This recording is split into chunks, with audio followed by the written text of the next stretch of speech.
Hello and welcome back to session 2 of NACAA 2022. My name is Stuart Beveridge and I'm the NACAA 2022 convener and chairperson for the day. Next on today's program will be the Astronomical Society of Australia Page Medal presentation by John Lattanzio. Dr. John Lattanzio works in the School of Physics and Astronomy at Monash University as a professor. His research areas of interest are stellar astrophysics, stellar nucleosynthesis, especially red giants, and the thermally pulsating evolutionary phases, chemical formation of the galaxy and evolution of the galaxy. So, John, you have the floor. Thank you very much, and thanks for asking me along to announce the winner of the Berenice and Arthur Page Medal this year. I assume my screen's okay, everyone can see? Good. Just yes, it is. Looks good. A little bit of background about the ASA. We represent professional astronomers in Australia, and we support astronomy at the highest level within Australia, and that means both national and international representation. Working with government to develop policies and also advising on investment and infrastructure. But we also represent the interests of our members, who are overwhelmingly professional astronomers. And that includes recognising the achievements of our members. And so for that purpose, we have a number of awards and prizes. And today we're discussing the Berenice and Arthur Page Medal. So a little bit of background. Berenice Page was a founding member of the ASA in 1966 when the society first began. She was an amateur, but she played a very important role in the IAU Flare Star program in the 60s. The IAU being the International Astronomical Union, the peak international body for astronomy. In her estate, she left a portion to the ASA for the advancement of astronomy in Australia, and so we inaugurated the Berenice Page Medal as a result of her bequest. Her husband, Arthur Page, remained an ASA member until his death in 2011, and then with the family's permission, we renamed the medal to be the Berenice and Arthur Page Medal. And there's a link on the program page which tells you a little bit more about them. And in fact, there's an interesting story there about Arthur Page and during a military operation, navigating by the stars, and the rest of the people in his unit were quite surprised that he was able to save them from where they were lost. So the medal is awarded for excellence in amateur astronomy in Australia and its territories, and it's normally awarded every 2 years. And the main criteria is that for contributions by an amateur astronomer that has served to advance astronomy. Here are some previous winners. The medal is announced at the NACAA meeting, which didn't take place in 2020 because of the pandemic. So I just thought I'd like to say a few words about T.G. Tan, who was the 2020 winner. He built the PEST observatory, the Perth Exoplanet Survey Telescope Observatory, and he uses automated photometry to look for transits of planets in front of their stars. This is a video I used for teaching this. You can see the dip in the light curve there when the planet moves in front of the star, but don't be confused by the size of that dip. It's very small. It's sort of typically something like 0.1% or less. So you have to be doing this very accurately. And TG has discovered a number of planets this way. So to the 2022 medal. The prize panel considered all the nominations, and we simply could not separate the top two. Both nominations were clearly well-deserving, and they were really very outstanding. And we then tried to separate them in terms of their contribution to the advancement of astronomy in general, and we couldn't. So for the first time ever, we actually have joint winners this year. So a little bit of a drum roll, perhaps. The joint winners are Trevor Barry and the Backyard Observatory Supernova Search Team, or the BOSS team. Now, Trevor's medal is recognising a broad range of planetary science. He's been involved in many discoveries. Saturn seems to be his main favourite, and he's been observing the polar hexagon and Saturn's north for over 9 years. and works very closely with the Cassini mission. And the BOSS team have a coordinated and collaborative program focusing on supernova studies, and their early detection has led to a number of really important advances. So just a little bit about each one of these. Trevor built his observatory in Broken Hill. There's a couple of pictures of it. And he provides state-of-the-art images of planets. And this work has led to a lot of new knowledge on the differential rotation going on within Saturn and the internal atmospheric dynamics of Saturn. This is an HST, Hubble Space Telescope image, and you'll notice it's a NASA Goddard image processed by Trevor. And you can see the hexagon here. I've blown it up a little bit on the left there, and you can see it's a really unusual feature. So Trevor's work complements the spacecraft measurements. As I say, his work's highly regarded, and he's collaborated with the Cassini mission for quite a while now. And the spacecraft can't always analyze Saturn because of the orbits that they're in. Same thing for HST, you only get a certain amount of time for these things. But Trevor can be looking almost all the time. Not so easily during the day, but he can be looking almost all the time. And so he can really complement these the other observations by keeping track of it times when they can't. And that it's this continuous monitoring that's really important. And here's just one of the papers that have resulted from that. So congratulations, Trevor. Now to the BOSS team. This is a very well coordinated collaborative program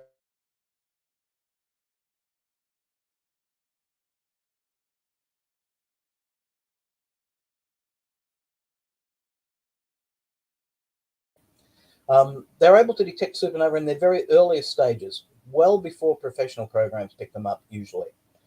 And that's really important because if you can detect the supernova early and sometimes before they reach the peak in their light, you're getting really good information about the earliest stages of the core collapse.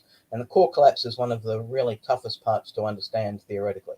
So it's getting this information is really helping with understanding the first phases of really rapid dynamic phase of the core collapse. So these early detections are sent to the IOU and professionals, and that then enables them to swing large instruments onto the supernova immediately. And so by detecting them early, we can then get big telescopes to look at them early on when we're seeing the very first effects of the core collapse.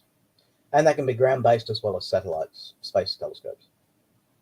And also allows observations at multiple wavelengths, which is also another very useful thing. So detecting them and then telling people that there's a supernova going on right now is a really useful thing. They've discovered, I say nearly 200, it's probably over 200 by now. It was 190 something a few months ago, so probably over 200. And there's over 100 papers referring to the BOSS supernovae. This has led to ongoing collaborations with Purdue University and the Carnegie Supernova Project. One of the things required to confirm an event as a supernova is its follow-up spectra. And that's done in collaboration with other people. And they've got a very close collaboration with Nydia Morell from Las Campanas Observatory, who often takes these spectra to clearly identify these supernovae. So in closing, I'd like to congratulate both winners, joint winners for the first time. Really excellent astronomy that we can all be proud of. It's a fantastic achievement. And the medals will be awarded at the ASA's annual science meeting in Hobart in June. So congratulations to all of you, and thanks for the opportunity to talk. Thanks very much, John, and congratulations to the two winners.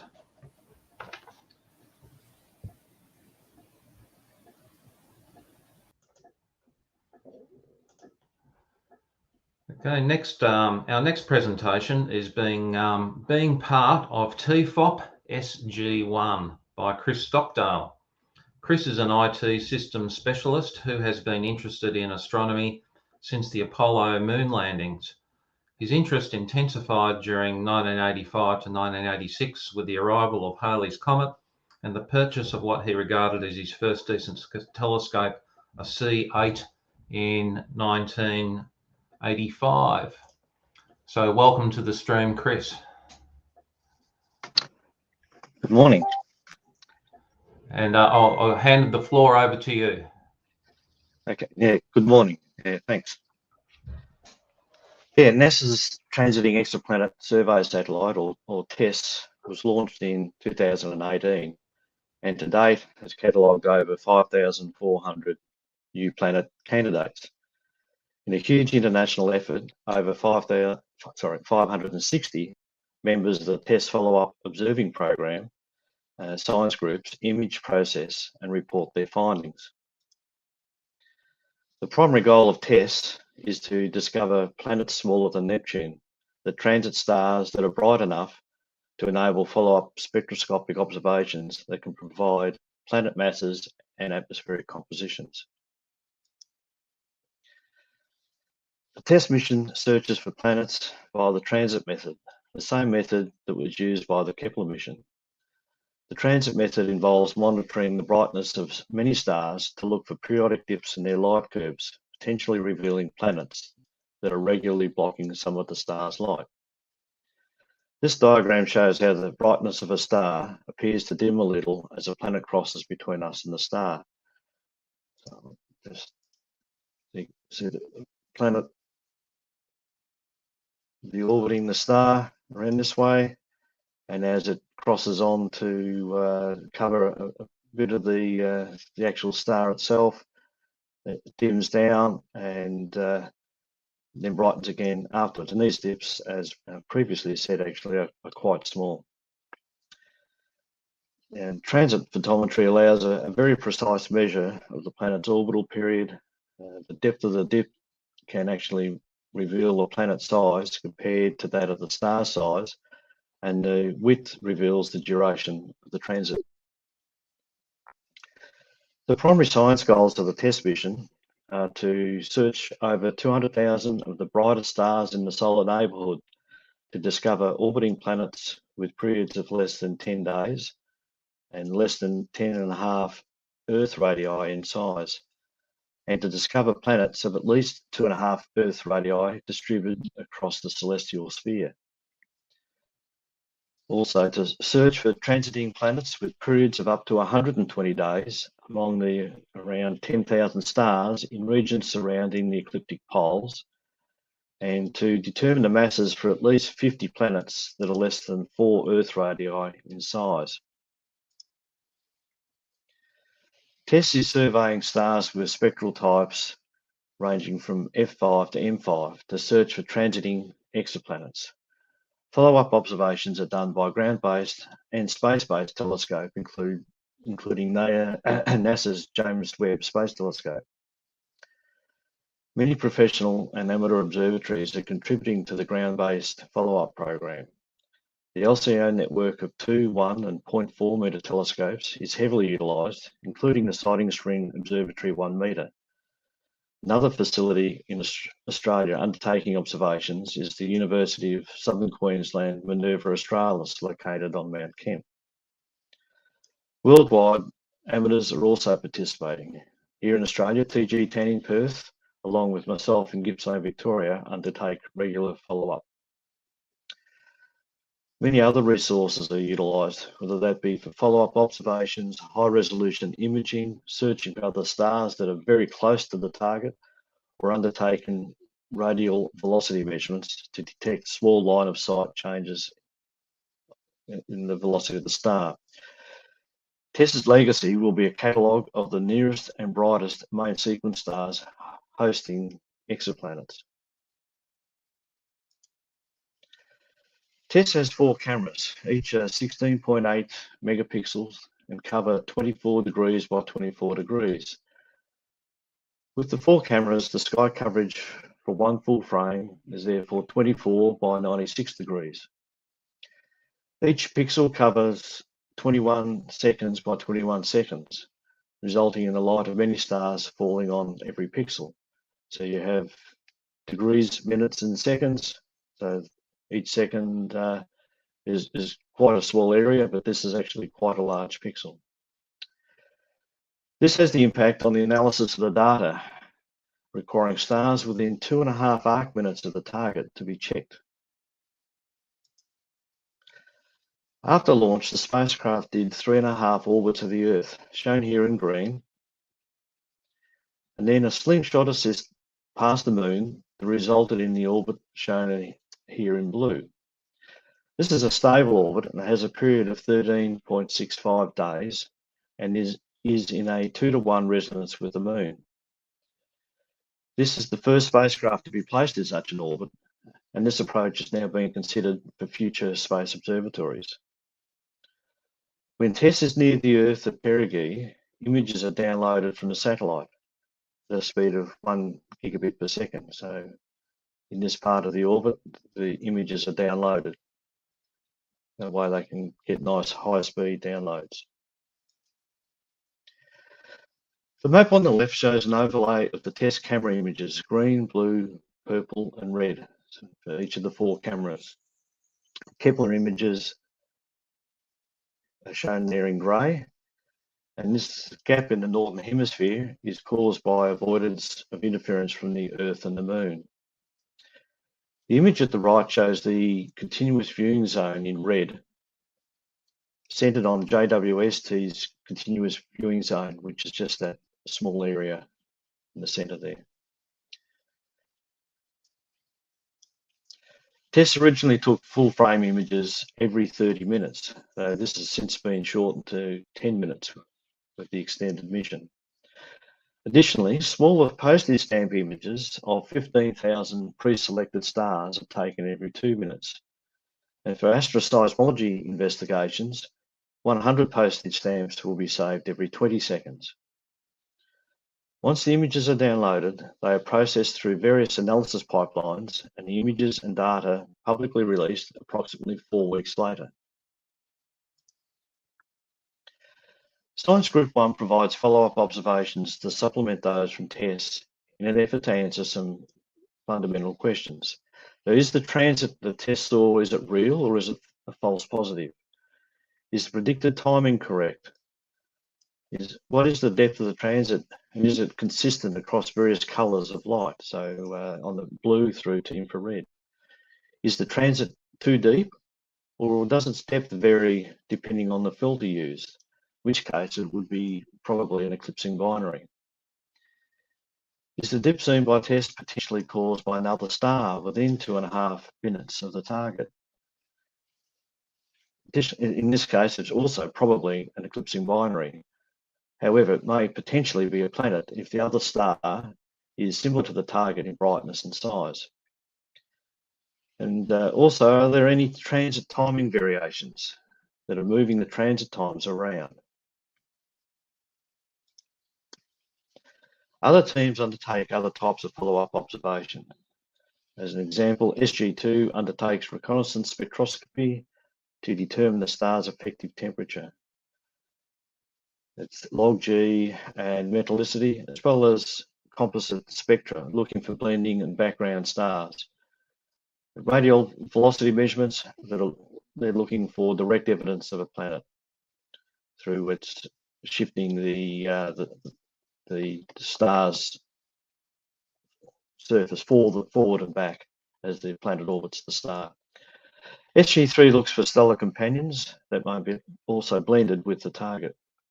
That's the high resolution imaging. Being part of SG1, my role involves imaging a target and analysing the resulting time series, looking for a possible transit or nearby eclipsing binary or NEB within the results. To do this, there is some preparation work. Firstly, I needed to join SG1 to gain full access to various resources, including the TESS Transit Finder and ExoFOP. This involved sending in my astronomical resume as well as signing a non-disclosure agreement. I downloaded and installed AstroImageJ along with the latest version of Java, while AIJ, as it's normally called, isn't mandatory. It is free and produces all of the necessary data files in the right format for submission. There's a lot of capability within AIJ, and to utilise the more advanced features, Dennis Conti runs a course on behalf of the AAVSO over a period of 6 weeks, which is optimised for exoplanet observational analysis. My setup is capable of doing quality photometry, and while photometric filters are not absolutely required, it improves the relative comparison of my observations with others. And finally, I need clear skies. This is something that's been a bit scarce in Gippsland, where I live in Victoria, particularly of late. So to assist in this aspect, I checked the Bureau of Meteorology cloud forecast on the Met Centre Weather Watch site to get an idea as to when or if it will be clear and when it will become cloudy again. This is where I am in Victoria. I filtered the list based on the from the TESS Transit Finder based on the priority of the target. Here, so priority 1 to 3, actively require observation. The target transit time prediction. So there's a predicted curve there, and there's times here. There's an uncertainty there as well. In this case, it's about an hour and a half uncertainty in when the predicted transit was thought to occur. Also, I have to check whether the partial transits are acceptable or it must be a full transit only. Some baseline on either side of the predicted ingress or egress times of about 30 to 60 minutes is also required. And the brightness of the target. Typically, I only look in the magnitude 10 to 13. However, brighter is okay if I can get sufficient suitable comparison stars in the field with which to compare the target star's brightness with. I also like to prioritise those of a longer period, especially those where the transit period, the orbital period is greater than 10 days. I look for what filters are requested. Typically it is red for the very first observation, as it is similar to the TESS passband. And I check to see if the dip is needed on the target or not. Later, blue or far infrared filters are needed to check the chromaticity of the dip. For this particular target, TOI 216, I managed 5 observations in various filters. And these are recorded by Karen Collins in the TESS Transit Finder. So I've highlighted just the dates of the observations, but these comments include whether the observation appeared to be early or late, or how deep it was, who did it, and obviously the date. Copious information is available on ExoFOP. There are basic stellar and planetary data available, as well as earlier uploaded observations. These observations are subject to a non-disclosure agreement for a period of 12 months. After that, they are publicly accessible. The 12 months allows time for papers to be drafted before the information goes public.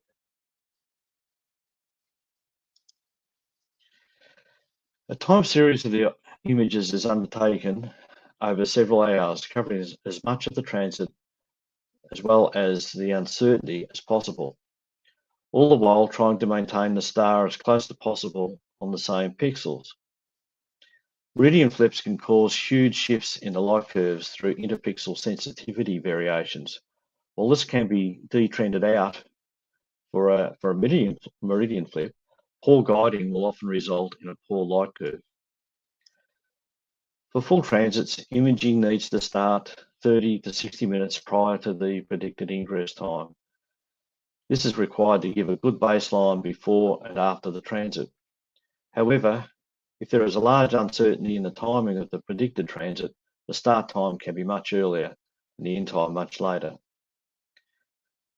Bias, dark and flat fields are mandatory. I maintain a library of calibration frames and regularly refresh them on cloudy nights. So I have plenty of opportunity to refresh my calibration frames. I use a spreadsheet to determine the exposure required to achieve the best signal to noise ratio of the target. It takes in the target's photometric V magnitude and its effective temperature from ExoFOP. I select the desired filter for the observation. In this case, it was Sloan G, and it calculates an exposure duration that should allow the target star to reach 25,000 counts on the pixel as a peak. Exposure is typically capped at 3 to 5 minutes. However, longer duration transits can tolerate a longer exposure time. It is important to keep the total count with each of the pixels to below the point where non-linearity of the sensor starts to kick in.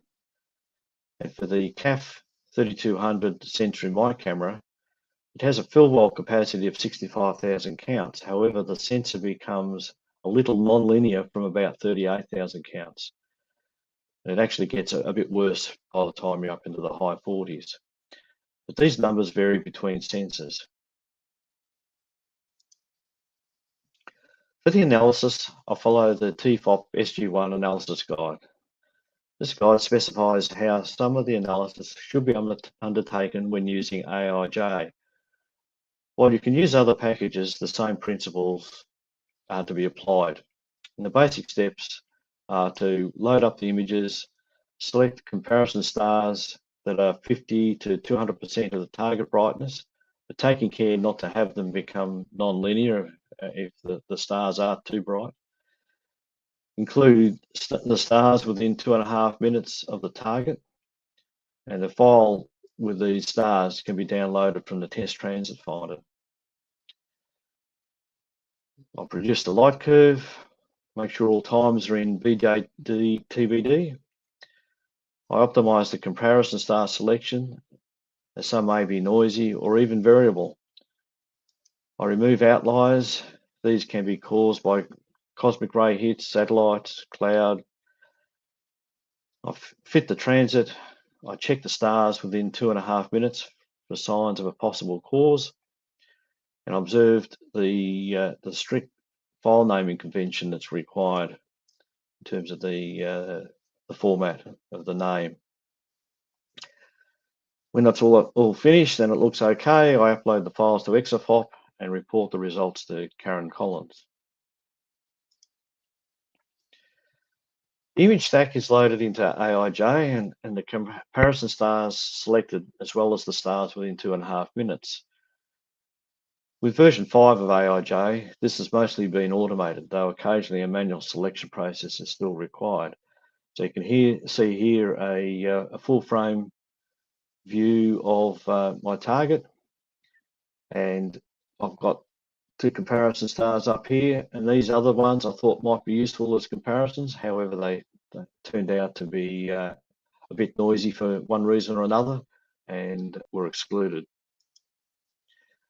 A bit closer in, you can see several stars within 2.5 minutes, and any of those stars within that circle could potentially be the cause of the observed dip on the pixel that had been potentially attributed to T1. For example, up here, T16, it's quite faint, and it would require a very large dip in the brightness to cause the observed dip on the test pixel.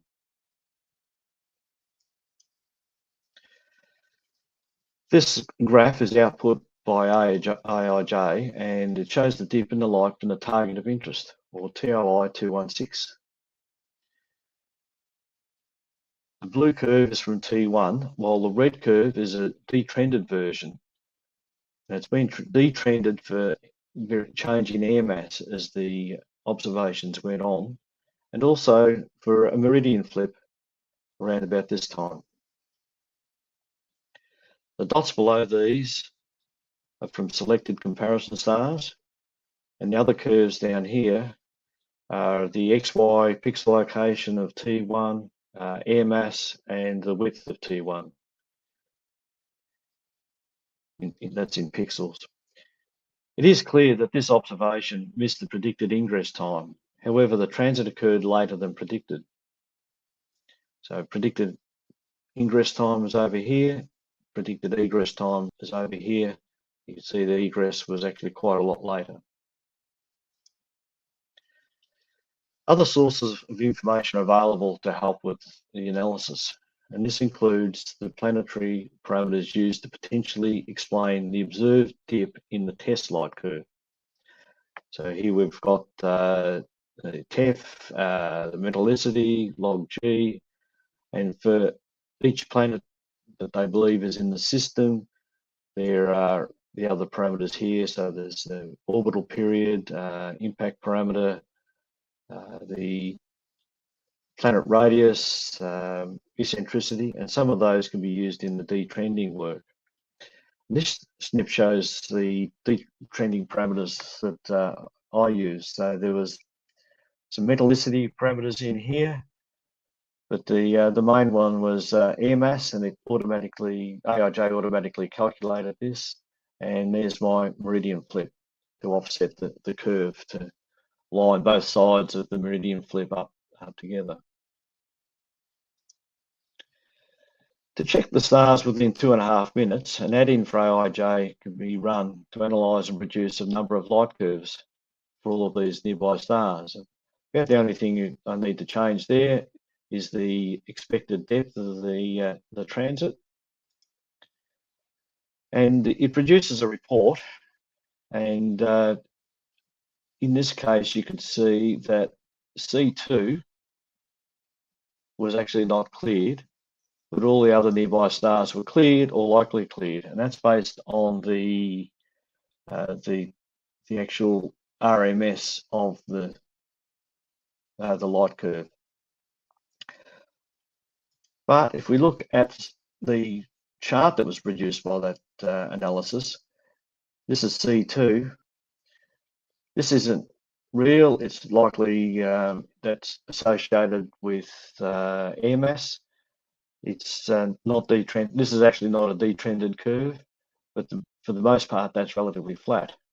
But if we move on to T1, you can see here a nice little dip of the expected depth and a bit of baseline after the egress.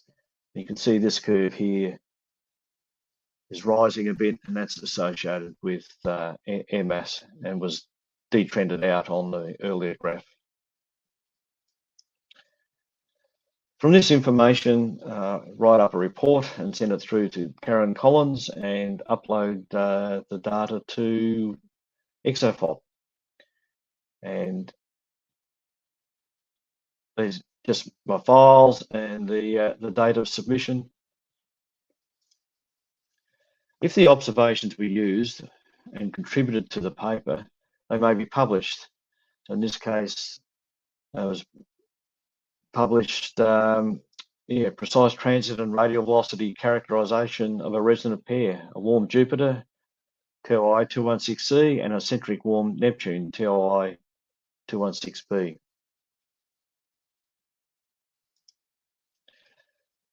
Here, 3 of my observations were used to fill the gaps. The transit timing variations can be clearly seen. So my observations are just here, these ones, and actually fill the gaps in with many of the professionals. So the LCO network, Antarctica, L-Source. So that's one planet. This is the other planet in the system, and you can see how the timing variations also varied. These observations of 2OA 216 were also raised at the TESS Science Conference in 2019 by Karen Collins to show how amateur or citizen astronomers can make valuable contributions to the program. These same observations were also formed part of the justification to NASA to fund the first extended mission and highlight the importance of keeping amateur astronomers and the broader community involved in the program. TESS has made an impact not only on exoplanet science, but also on other areas of astronomy. So far, there are over 5,400 TOIs. Of these, more than 1,400 are verified planet candidates. These need more follow-up radial velocity or spectroscopic observations to finalise their dispositions as a verified planet. TESS observations have also helped scientists understand the CALT 9b complex light curve and how the system is oriented. This planet has been found to orbit around its host star over the star's poles. Additionally, a catalogue of over 158,000 oscillating red giant stars has been compiled for further study. Many supernovae have been imaged by TESS, providing a source for their pre-discovery light curves, and these curves have helped astronomers improve and verify their models. TESS has also observed the cometary outburst of Comet in 2018 and a star being shredded by a black hole in 2019. TESS's observations of several stars have helped astronomers understand their stellar interiors and calibrate various stellar models through astroseismology. Here, small brightness variations of the star are measured over an extended period, and details about the star, such as its composition, age, internal mixing, and rotation, can be derived.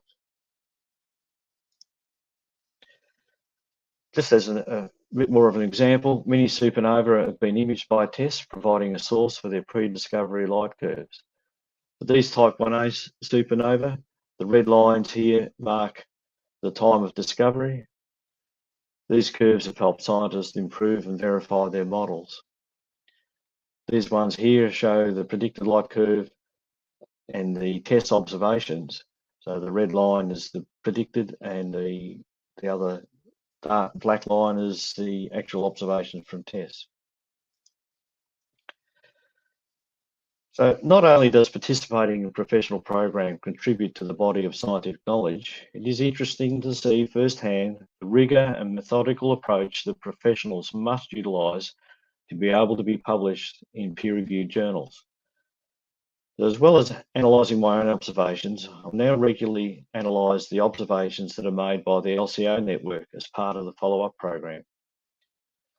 Overall, I found that participating in TFOP-SG1 alongside professionals and other amateurs has been a challenging but a truly rewarding experience. Any questions? Yeah, thanks very much, Chris. I think it's amazing that amateurs can actually take part in observing exoplanets. I would never have even guessed that our equipment would have been anywhere near as good enough. Yeah, I agree. When I started out just doing astrophotography and so forth, I never ever dreamed that I'd actually ever see a dip of light caused by a planet going around another star. Like, not even thought of. Even when that was known and published that professional observatories were doing it, it just wasn't on my radar, that's for sure. Okay, Chris, so we have a question from Dave O'Driscoll. How often are you requested to undertake the follow-up observations? Well, there's a backlog, and basically there's enough there to keep me busy potentially every night of the week if it was clear. But typically I managed to, well, in March I managed to get 2 nights clear. So, but in January I probably had 6 or 8 and managed to do 6 or 8 targets. Sometimes cloud interferes and the results, yeah, a bit questionable. So I don't even upload those. For the LCO networks in my spare time, I do analysis for the LCO network for the 1 and 0.4 meter telescopes, and there's quite a backlog there as well. And I'll analyse anywhere between 1 or 2 in a week, maybe 10 or 15. Just depends how much time I get, because the analysis takes, for mine, it's about an hour and a half, and for the LCO ones up to 2. And if it's a particularly hard one, I know one I had 5,000 stars in the in that 2.5 arc minutes. I couldn't check all of them. I just checked the brightest ones, and some of the close fainter ones. It was just too many, and that may take several hours, a couple of days.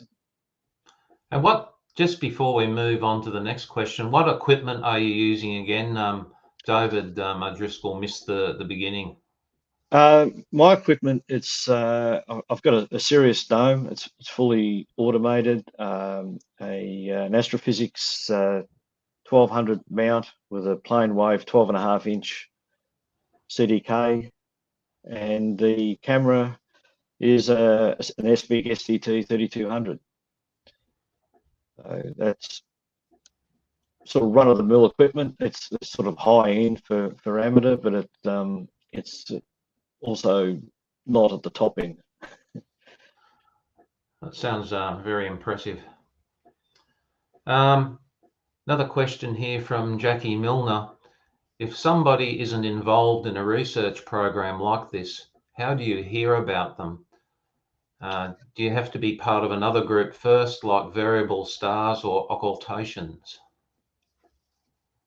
That would probably help. Actually, in my case, I was told about the CALT program, which was using very small telescopes in the southern and northern hemisphere to look for the transit dips.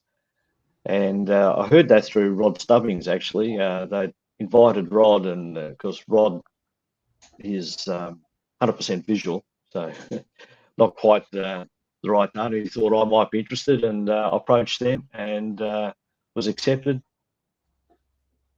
Did observations for that group for a while, and then, as being part of that group, I was then asked if I wanted to submit my resume to join the TESS team. So it's I think it's a case of reaching out, but it's typically through another group would probably be the best approach. And AAVSO may also be able to help in pointing people in the right direction for similar programs that, I mean, effectively there's a variable star, so it's just not the star that's varying.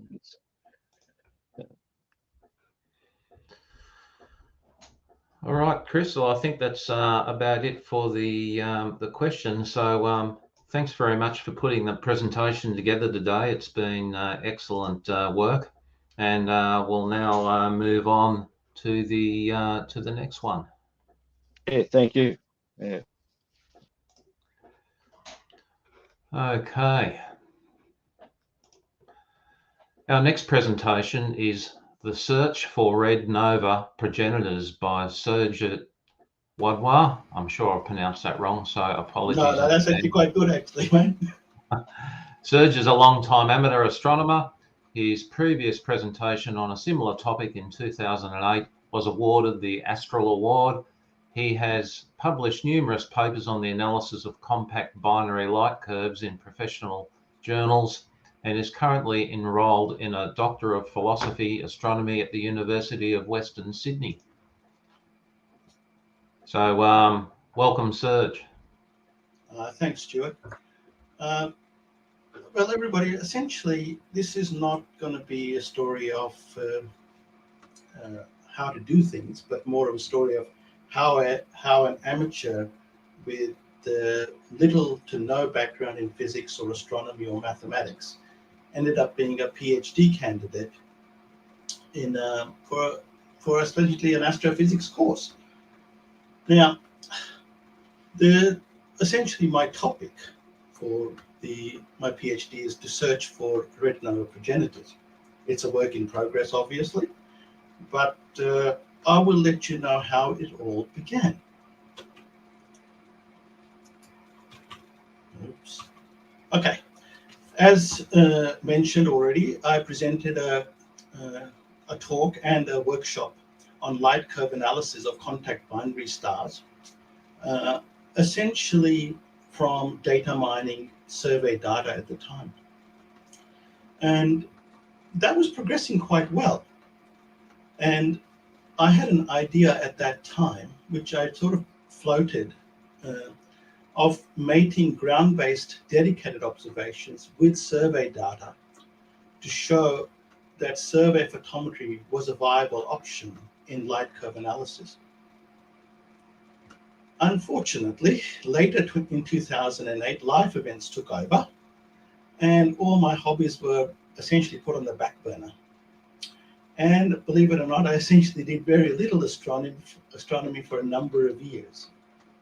So what I'm going to go through now is a chronology of events, not necessarily when they came to my attention, but how I ended up where I am again at the moment.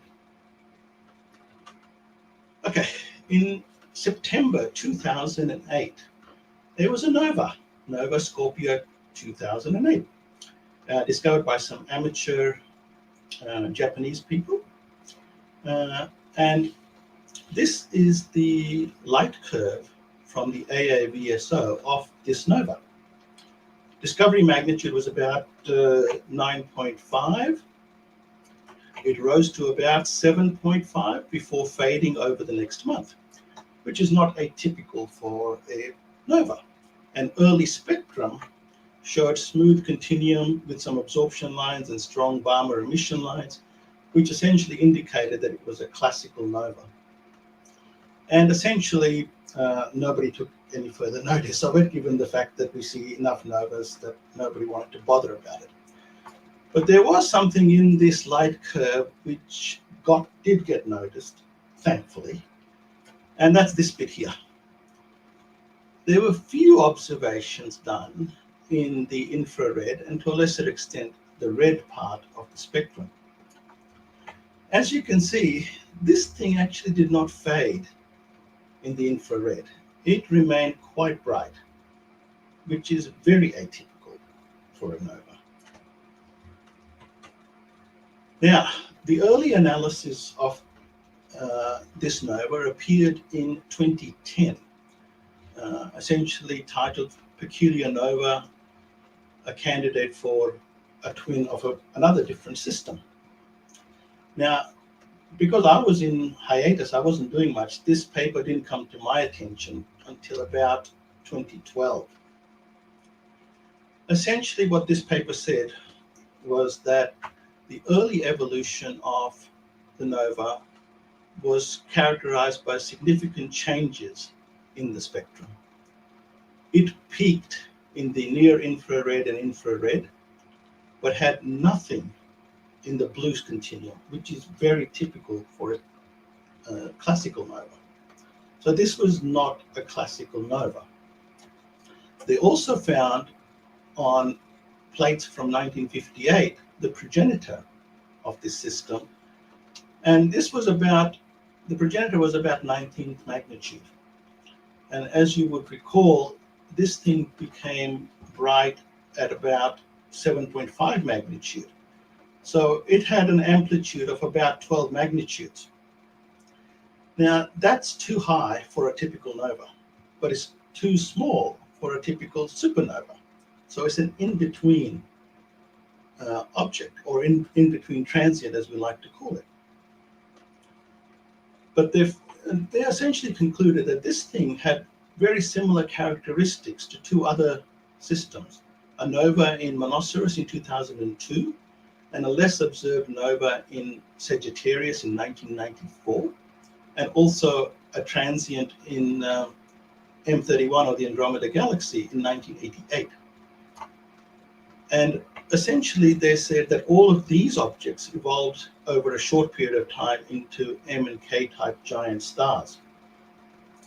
So what they said was that nova Scorpio 2008 was actually not a classical nova, but what is termed a red nova. That is, it peaks in the red, remains bright in the red, and then essentially fades down to an M or a K-type giant star. As to what red novas are, has been a little bit contentious. There were a lot of theories put through, and one of the people putting theory through was essentially saying that these were a merger event. That is, this was a merger of two stars. Now, this particular analysis was presented at a meeting in late 2009. And one of the attendees at that meeting noted that this object was in the field of view of the orbital gravitational lensing experiment, or the OGLE experiment, and therefore it probably had survey photometry data of the progenitor. So they decided to look for it, and lo and behold, eureka. There was survey data for this object on OGLE plates. And essentially, they not only were able to extract that data, they were able to do it over a number of years. And this is the light curve of the progenitor from 2002 to 2006. It was very clear that the progenitor was a contact binary star.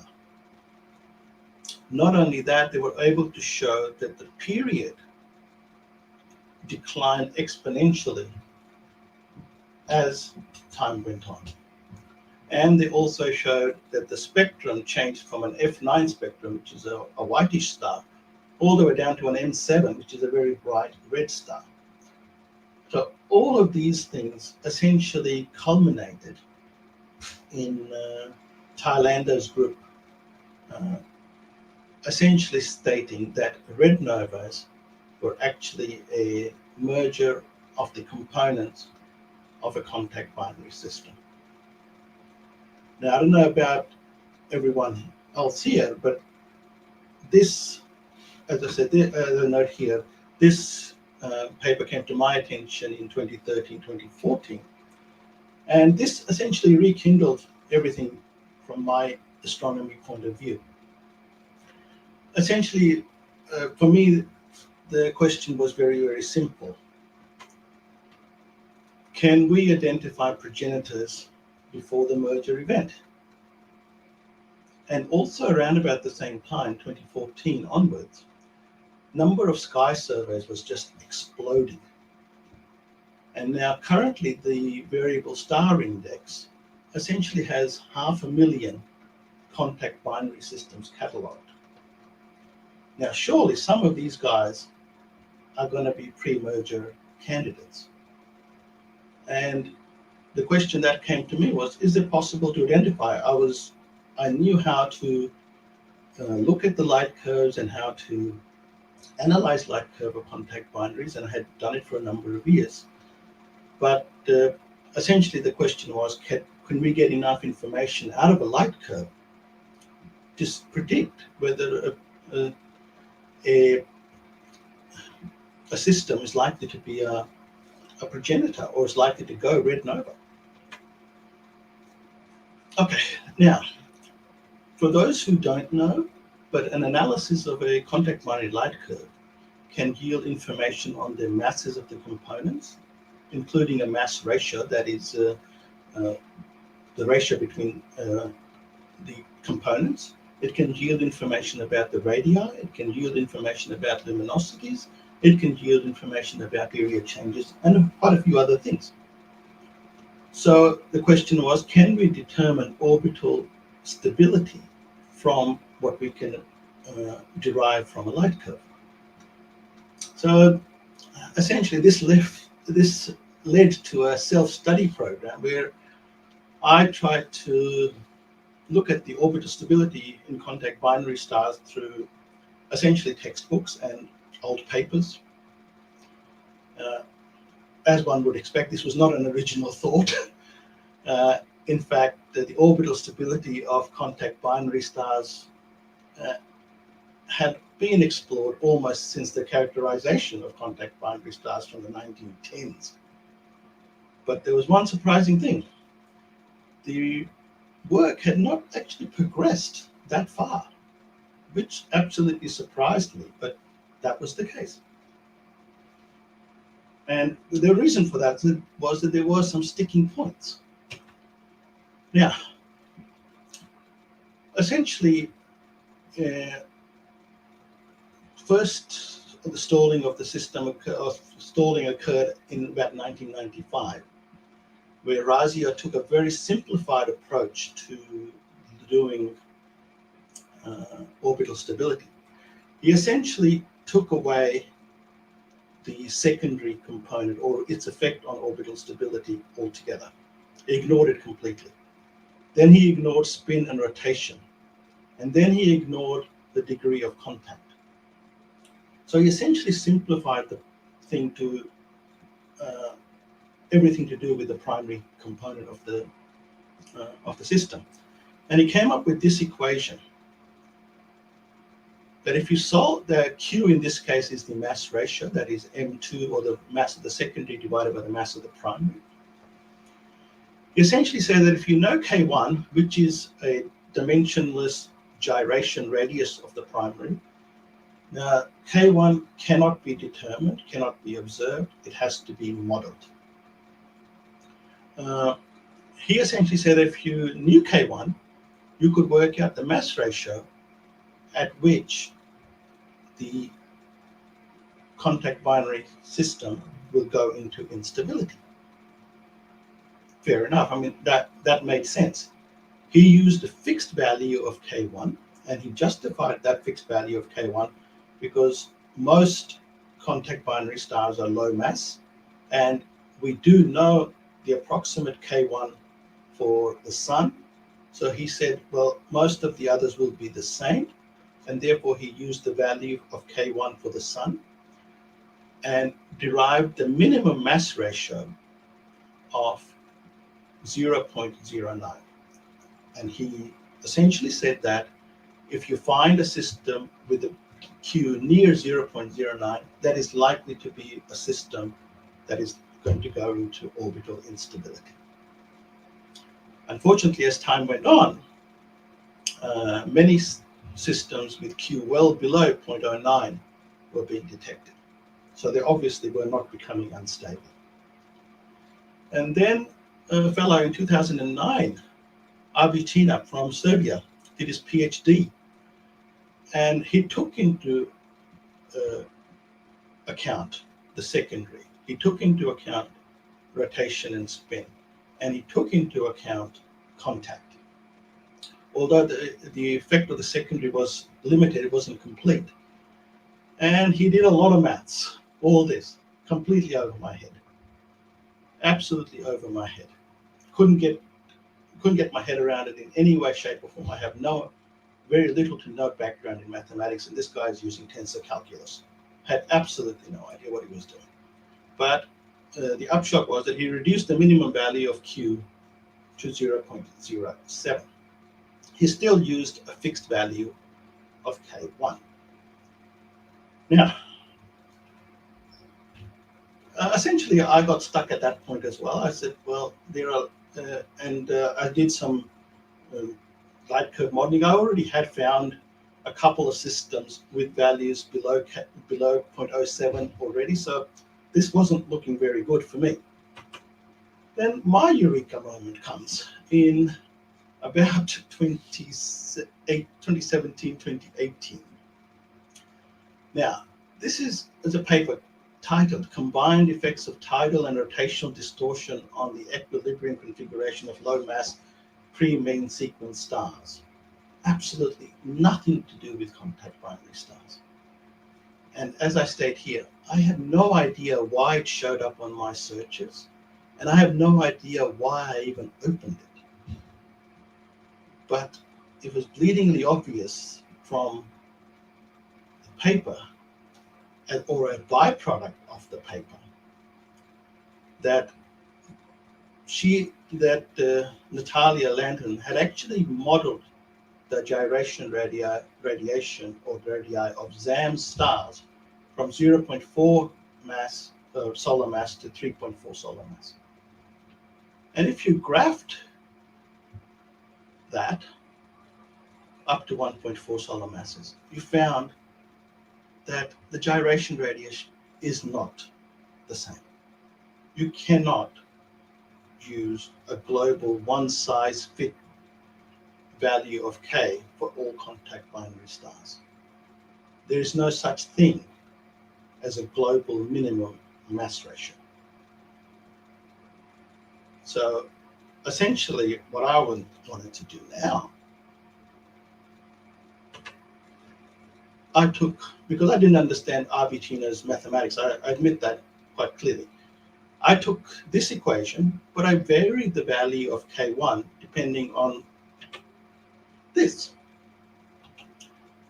And what I wanted to do was formalize that and essentially say that there is different values of mass ratio depending on the mass of the primary, and then use and come up with a bit of a routine as to where the mass ratio lies for any particular star, and combine that with some ground-based photometry for a bright star for which I had already determined a light curve solution from survey photometry, and confirm that it is potentially a red nova progenitor and that survey photometry could be used to determine red nova progenitors.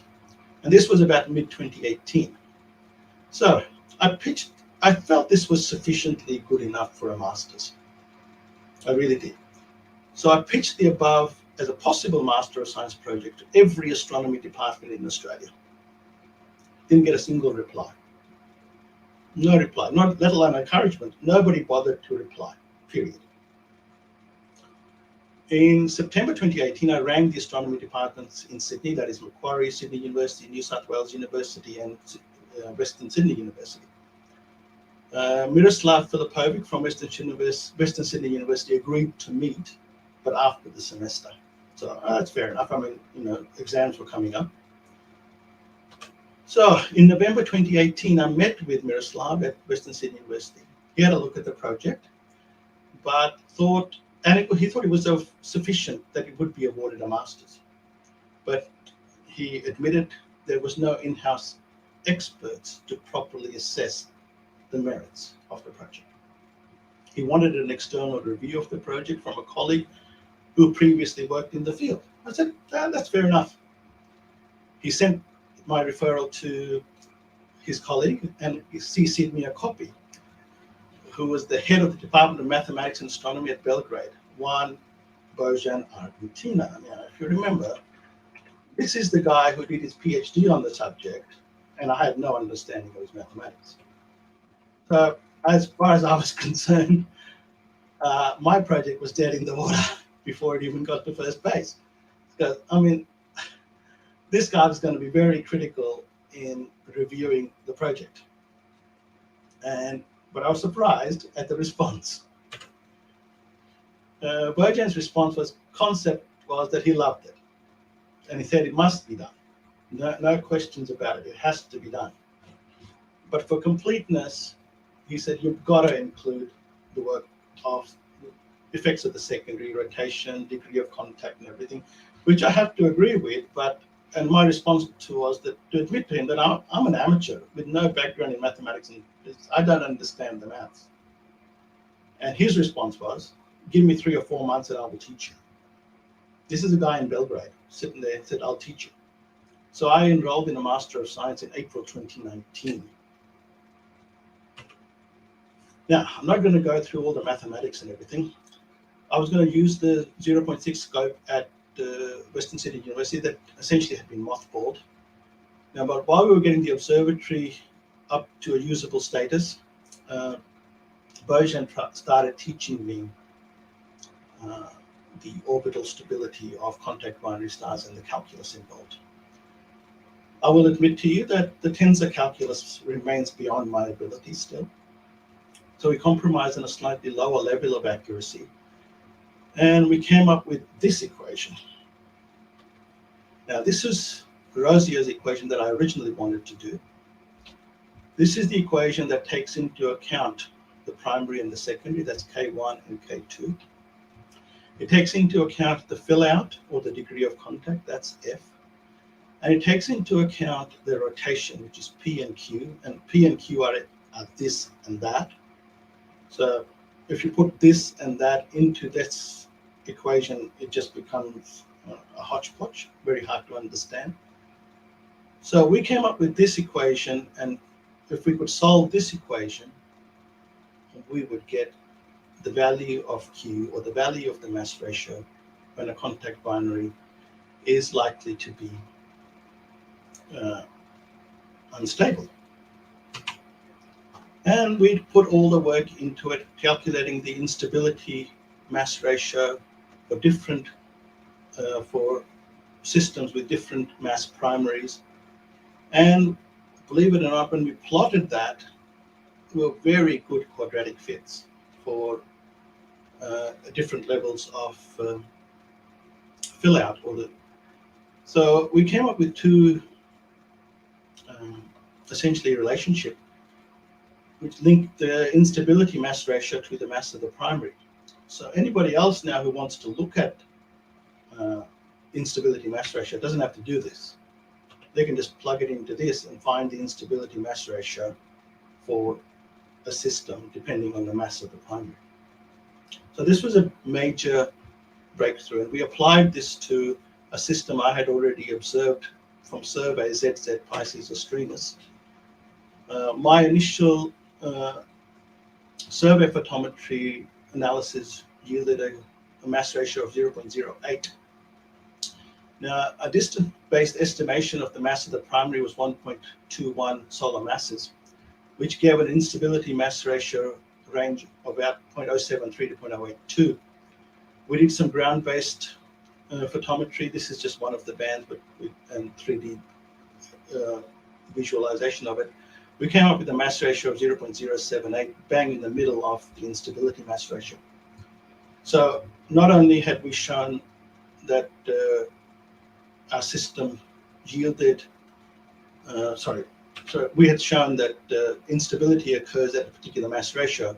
We'd also shown that survey photometry can yield very good comparable results.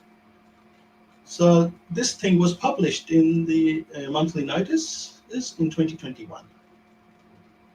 The paper was submitted in 2020, and while it was under review, I started writing up my master's dissertation, which was due in April 2021. You would think that would be the end. Well, not really. Well, we were just having casual discussions, Zoom chats while I was writing my dissertation, and Bojan and Miroslav came up, asked, is there a quick way to indicate possible red nova progenitor just from the casual inspection of a light curve? That is, not going through the full analysis, just looking at it. And me, stupid me, quoting some work from light curve modeling from the 1990s about mass ratios and amplitudes and eclipse durations and periods, etc. I sort of said you could potentially model most of the parameters to define some specific light curve characteristics that would indicate potential red nova progenitor. That was assuming that you knew mass of the primary. That's critical. I said you could do it, but you wouldn't capture all of them, but you'd capture quite a few of them.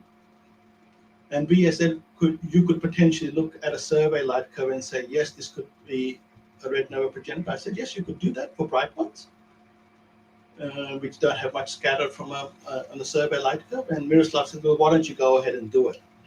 And we'll convert your master's to a PhD. I said, no. He said, yes. In April 2021, before my master's thesis was due, I was enrolled in a PhD with the title, A New Survey of Red Nova Progenitors.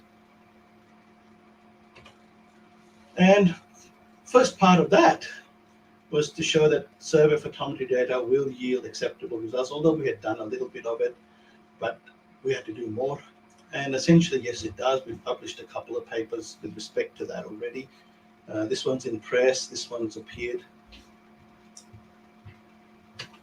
Now, some of the early drafts of some of the work that we're coming up with, the main thing is we're coming up that regardless of the inclination, whether the secondary is cooler or hotter, whether the fill out is higher or greater, the maximum amplitude of a light curve is essentially fixed depending on the mass ratio. If the mass ratio is X, then the maximum amplitude, not the minimum, the maximum amplitude of the light curve is fixed, which essentially means that if you know the mass of the primary and the mass ratio at which it is likely to be unstable, then you know the maximum amplitude of that light curve. If you look at a light curve and the amplitude is significantly greater, well, then the mass ratio is greater. Therefore, you can just ignore it. So just by visual inspection of the light curve, you can start ignoring or excluding some systems as being stable or unstable. And if you look at the red nova progenitors that we found and the contact binaries as a whole, there's a peak in the period at around about 0.35. As to what the meaning of that is, I haven't worked it out yet. And if you look at the mass of the primary versus the amplitude, it's a very straight line. So that should be able to give us a good relationship as to easily work out the amplitude without having to go through all the graphing and modeling aspect of it. But this is very early stage. I'm still working on all this. So at this point, I'd like to say thank you. And if you have any questions. Thanks very much for that, Serge. It was, yeah, very interesting. I'll just go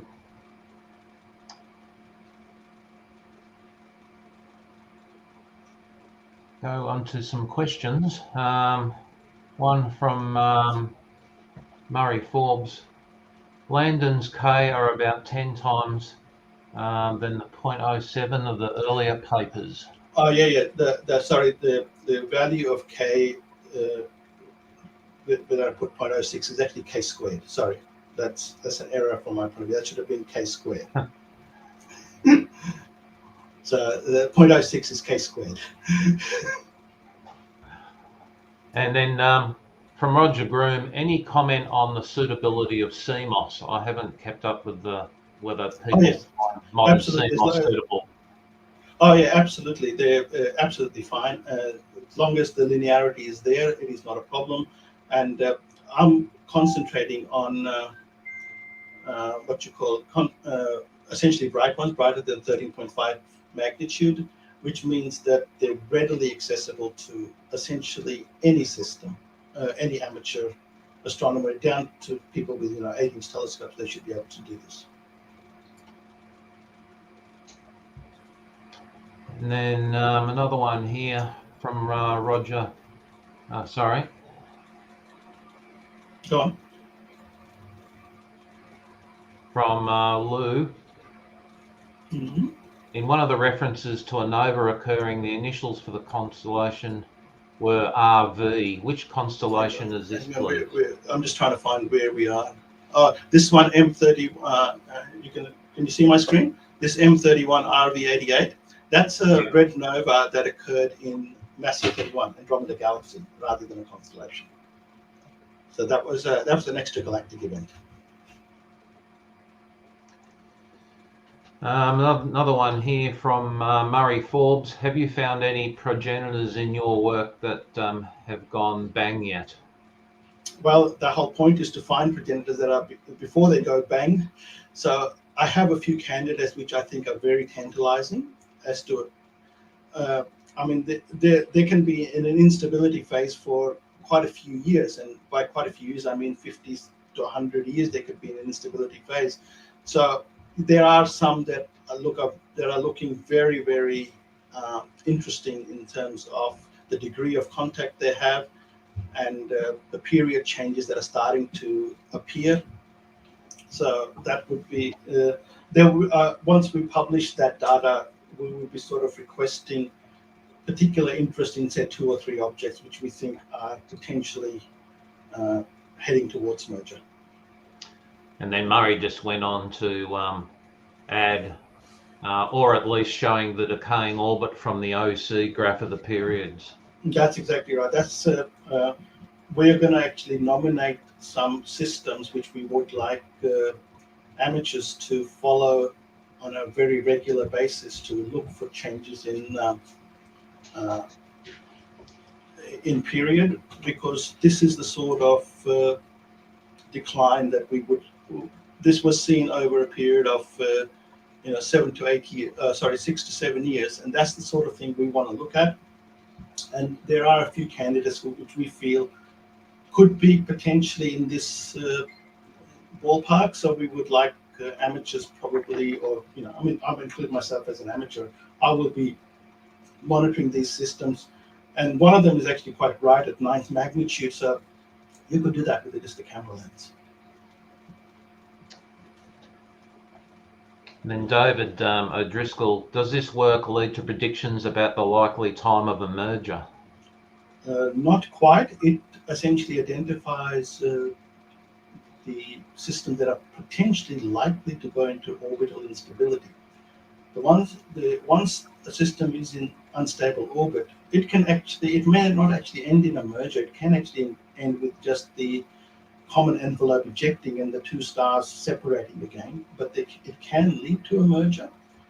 But the merger event, the instability can last a number of years. I mean, there is no definite estimate, but estimates range from 50 to 1,000 years that the instability can last. But the main thing is a rapid exponential decay in the exponential decay in the period, and also the degree of contact. The higher the degree of contact, well, it is modeled, the higher the degree of contact, the greater likelihood of merger. And then another one from David. Sorry? Have you considered setting up a project for this monitoring with VSS? Oh, yes, I am a member of VSS. The monitoring of it, as I sort of alluded to it, is that once I've got my head around 3 or 4 objects which I really feel are going to be likely to merge sooner rather than later, I would nominate those, and rather than VSS, I would be sort of essentially putting it out there for anyone and everybody to monitor these things, and let's do very accurate O-C diagrams to see if there's period changes happening.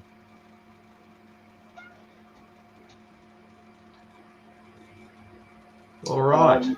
For Murray Forbes, the TESS data, you're absolutely correct.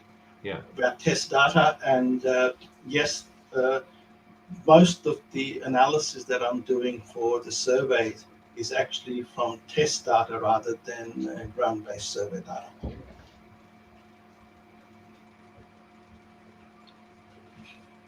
Well, it looks like that's the end of the questions, Serge. So thanks very much for doing this presentation today. It's been very interesting. Thank you. And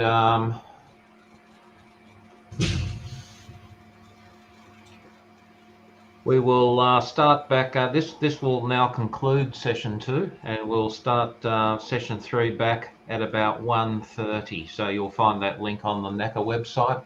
And thanks very much. Thanks, everyone.